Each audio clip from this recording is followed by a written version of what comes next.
400 কোটি 1, 400 কোটি 2, 500 কোটি টাকা। ভিউয়ার্স, সরকারি জমি নিতে যতগুলো কোম্পানি এসেছে তাদের মধ্যে অন্যতম হচ্ছে শালিমা বিল্ডার্স। তো শালিমা বিল্ডার্স এবারের মতো 500 কোটি টাকা সর্বোচ্চ উঠেছে। তো কে জিতবে এই নিলামে?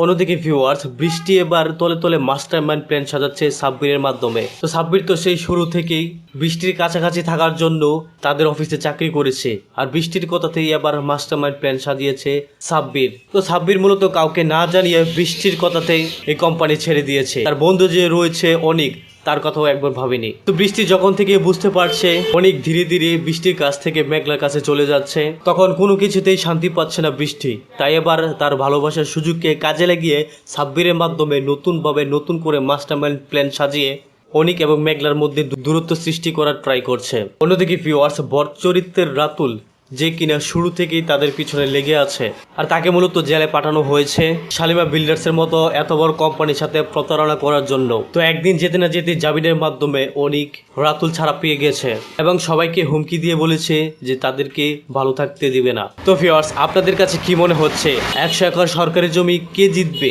নিলামে? মেঘলা রয়েছে, অনিক রয়েছে, সেই সাথে বৃষ্টিও রয়েছে। তো আপনাদের কাছে কি মতামত তা অবশ্যই কমেন্টে লিখে জানাতে পারেন। আচ্ছা ভিউয়ার্স, আপনারা কাকে জিতাতে চাচ্ছেন সেটিও কমেন্টে লিখে জানাতে পারেন। এছাড়া ভিউয়ার্স, আপনারা কে রয়েছেন গরিব ঘরের রাজপুত্র নাটকের প্রথম এপিসোড থেকে শুরু করে 31 এপিসোড দেখে ফেলেছেন, সেই সাথে 32 এপিসোড তথা আরো বেশি এপিসোড দেখতে চান, সেটি অবশ্যই কমেন্টে লিখে জানাতে পারেন। ভিউয়ার্স, আপনার নাটকগুলি ভালোবেসে কে কোথায় বা কোন দেশ থেকে দেখছেন তাও কিন্তু কমেন্টে লিখে জানাতে পারেন। তো ভিউয়ার্স, আপনাদের এই কাঙ্ক্ষিত নাটক বলতে গরিব ঘরের রাজপুত্র নাটকের 32 নম্বর এপিসোড আসতে চলেছে আগামী সপ্তাহের শনিবার দিন দুপুর ঠিক 12টায় কারোহিম ইউটিউব চ্যানেলের মধ্যে। তো ভিউয়ার্স, আশা করি বুঝতে পেরেছেন। সকলে ভালো থাকবেন, সুস্থ থাকবেন এবং পরবর্তী ভিডিও দেখার মতন জানিয়ে আজকের মতো এখানেই আল্লাহ হাফেজ।